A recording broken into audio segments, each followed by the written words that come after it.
Indo British advanced pain clinic నొప్పి మాయం surgery దూరం ఫర్ అపాయింట్మెంట్స్ 9155515563.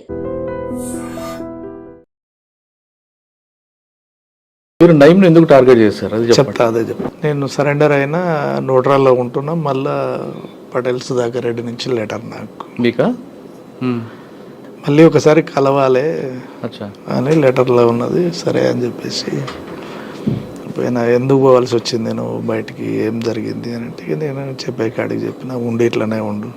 మొదటి నుంచి మళ్ళీ నేను ఎట్లా అని అంటే, లేదు నీ స్థానం నీకే ఉంటుంది, అట్లా ఏం లేదు, వేరే కాయ పంపిద్దాం అట్లా అని అంటే, నేనుండి సాధ్యం కాదన్నా అని చెప్పేసాను. అప్పటికి కొన్ని ఉండే మా మధ్యన, ఇక అవన్నీ డిస్కషన్ చేసుకొని తర్వాత బయటికి వెళ్ళినప్పుడు ఏమన్నా అవకాశం ఉంటే కొంచెం సహకరించగలుగుతావా బయట అని అంటే, నీకు మధ్యన నాకు మధ్యన అయితేనే చేయగలుగుతా, లేకపోతే నేను చేయలేను అనేటువంటిది క్లారిటీగా చెప్పేసిన.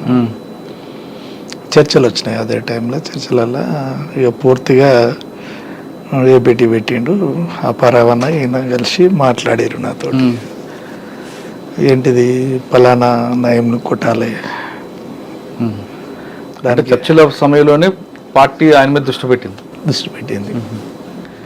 అప్పటికే ఉన్నది కొట్టాలనేటువంటిది, కానీ దొరకట్లేడు అనేటువంటిది ఒకటి బాగా ఉన్నది. ఎట్లా అనేటువంటిది అంటే అప్పటికే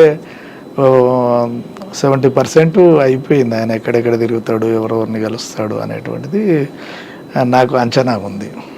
కానీ ఎప్పుడైనా ప్రయత్నం చేశారా మీరు? ఆల్రెడీ ఇక చర్చలు అయిపోయినాయి. నల్గొండ జిల్లా సెక్రటరీ బయటకు వచ్చిండు, వెపన్స్ కూడా బయటకు వచ్చేసినాయి. యాక్షన్ జరిగే అటువంటి క్రమంలో ఒక కామ్రేడు ఆ యాక్షన్లో ఉంటాడు, తను అతనికి సరెండర్ అయ్యాడు. నయీం సరెండర్ అయిపోయాడు. అతను కూడా మాతో పాటు ఉండాలి, సరెండర్ అయిపోయాడు. రవి దొరికిండు, జిల్లా సెక్రటరీ దొరికిండు. మా యాక్షన్ ప్లాన్ ఫెయిల్ అయింది. అంతకంటే ముందు నయం అనేక సార్లు నన్ను మాట్లాడాలని ప్రయత్నం చేసిండు, ఎత్తుకపోవాలని ప్రయత్నం చేసిండు. చేసినప్పటికీ ఆయనకు ఉన్నటువంటిది ఏంటంటే, అంచనా ఏంటంటే, వీడు పటేల్ సుధాకర్ రెడ్డి సూర్యం గార్డు చేసిండు కాబట్టి ఈయన దగ్గర మనం పెట్టుకున్నాం అనుకో ఎప్పటికైనా ప్రమాదం అనేటువంటిది ఒకటి తెలుసు ఆయనకు. ఇక ఆఫీసర్స్ చెప్పిందా తనకు ఉన్నటువంటి అంచనా ఏందో కానీ మొత్తం మీద అయితే ఆపుకుండు, రమ్మన్నాడు. నేను రాననేటువంటిది ఆఫీసర్స్ తోటి కూడా మాట్లాడిచ్చిండు. వినలేదు, పూర్తిగా వినలేదు. తర్వాత ఇది అయిపోయిన తర్వాత, రవి చనిపోయిన తర్వాత కొంతకాలానికే మళ్ళీ 2006లో ఆత్మకూరు పోలీస్ స్టేషన్ బ్లాస్ట్ అయింది. దాంట్లో నా పేరు వచ్చేసింది, నేను దళానికి గెలుస్తున్నా అనేటువంటిది. జిల్లా కమిటీలో లెటర్లు పంపిస్తున్నారు అని. దాంట్లో ఏమైందంటే ఆత్మకూరు ఇన్సిడెంట్ అయిన తర్వాత ఆత్మకూరు పోలీసుని ఎందుకని టార్గెట్ చేశారు? మాధవ్ ఎన్కౌంటర్కి నిరసనగా. ఓకే, దాని రిటాలియేషన్. దాంట్లో ఏం దొరికాయి, వెపన్స్ దొరికినాయి. కూరగాయల బండి తోసుకుంటూ వచ్చి చేస్తారు, అదేనా ఆత్మకూరు పోలీస్ స్టేషన్? అదేం కాదు, నైట్ టైంలో చేసేసి 6 గంటలకు 7 గంటలకు. ఎవరు ఉన్నారండి? షాన్ పాషా. దాని మీద రైడ్ చేసి ఏం దొరికాయి అందులో? వెపన్స్ ఒక స్టెన్ కార్బన్ దొరికింది, ఒక పిస్టల్ దొరికింది, 2 వెపన్స్ దొరికినాయి. అంతకంటే ముందే స్పెషల్ ఫోర్స్ ఉండి వెళ్ళిపోయింది. ఉన్నదనేటువంటి దాని మీదనే టార్గెట్ చేసి కొట్టినాం. ఓకే, కానీ అప్పుడు మీకు మీ పేరు రికార్డులోకి వచ్చింది. అప్పటికి చికెన్ గున్యా వచ్చి ఇంటి దగ్గర ఉన్నా నేను, నా కోసం పోలీసు వాళ్ళు తిరుగుతున్నారు. ఇంకా నేను ఏం చేయలేక మళ్ళా శ్రీనివాస్ నాయుడు సార్కి ఫోన్ చేసి, ఏం సార్ ఇట్లా అంటే, మరి నీవు ఉన్నావనేటువంటిది అంటారండి. నేను ఎట్లా ఉంటా సార్ అందులో మీరు అని చెప్పేసానన్న. వెంకటేశ్వర్లు అని ఓఎస్డి ఉండే, ఆ ఓఎస్డి గారి దగ్గరికి తీసుకుపోయాడు, మాట్లాడించిండు. నేను అప్పుడు ఒకటే చెప్పిన, నేను ఉన్నా అని చెప్తే కొట్టేసేయండి సార్, దాందేముంది, మీ వాళ్ళు చనిపోయారు కదా, నేను ఉన్నా అని తెలిస్తే కొట్టేసేయరు అని చెప్పిన తర్వాత ఒక 3 నెలలు 4 నెలలు మాకు అర్థమైతేనే ఉంది సిచ్యువేషన్. ఊరు వదిలిపెట్టి హైదరాబాద్కి వచ్చేసిన. తను బయటకు వచ్చినప్పుడే మాకు తెలిసింది. బయటకు వచ్చింది, మేము దొరికిపోయినాము. అప్పటికీ రాములతోటి చెప్తున్నా, రాములు ఖచ్చితంగా చెప్పేస్తాడు అనేటువంటి దాని అంచనా ఉంది నాకు, కొట్టుపడేద్దామని చెప్పేసినాం. తను అక్కడ ఇబ్రాహీంపట్నం ఎంపీపీ దగ్గరికి ఎవరి దగ్గరికి వస్తుండు. అన్నే లిఫ్ట్ చేసి కొట్టేస్తే అయిపోద్ది పోలీసు వాళ్ళ కాడికి పోక ముందుకే అని చెప్పేసి అంటే లేదు అతనితోటి నేనే పిలిపిస్తా దగ్గరికి మాట్లాడదాంలే అని చెప్పేసానంటే డైరెక్ట్ ఎస్పీ దగ్గరికి సరెండర్ అయ్యిండు తను. పోలీస్ డిపార్ట్మెంట్కి చెప్తే మమ్మల్ని చంపేసేవాళ్ళ. నయంకి చెప్పిండు ఎవరు? మహేష్. నయం ఏం చేసినట్టే డైరెక్ట్ ఫోన్లు మాకు చేసుడు పెట్టిండు. అటు రాములు బెదిరిస్తుండు, ఇటు నన్ను బెదిరిస్తుండు, భవనం శ్రీనివాసరెడ్డి అని ఉంటాడు తనను బెదిరిస్తుండు. నేను హైదరాబాద్లోనే ఉన్నా, కర్మనగట్లో ఉంటున్నా. అన్న తెలిసిందన్న నీ గురించి అన్నట్టు. తెలిసిందా అన్న? తెలిసింది. మంచిది అన్నానన్న. ఏడ ఉన్నావు నువ్వు? దిల్సు నగర్లో ఉన్నావు కదా అన్న. నేను దిల్సు నగర్లోనే ఉన్నా, టీ తాగుతున్నా. పోతే కర్మనగట్లో ఇంటి కాడికి రూమ్ కాడికి పోతా, ఇంకా అంతే అని చెప్పేసి అన్న.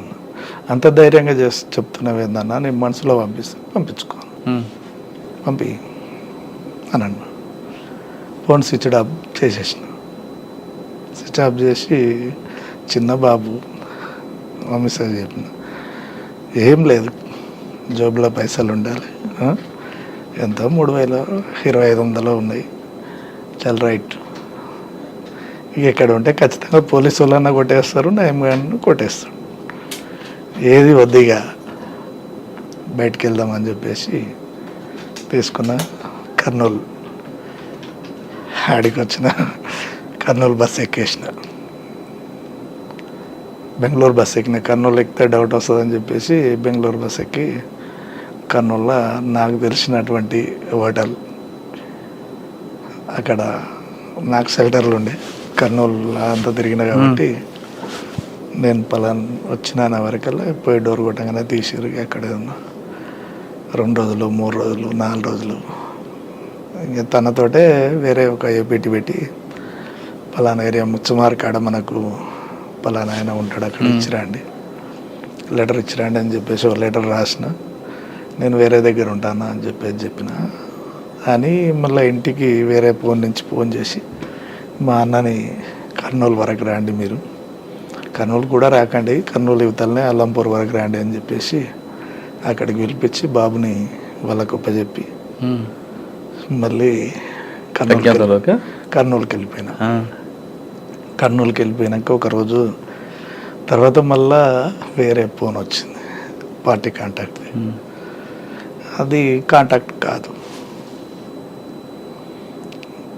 సరే ఇక ఇదిగా నేను ఉండేమన్నంటే ఇక నాకు మీ కాంటాక్ట్ ఏం అవసరం లేదు, నేను నల్లమల్ల అంతా తెలుసు కాబట్టి నేను ఎక్కడ పోయినా నేను పార్టీని పట్టుకోగలుగుతా అనేటువంటిది ఉన్నా. ఇక రాములు అట్లనే ఉన్నాడు, భవనం శ్రీనివాసరెడ్డి ఉన్నాడు.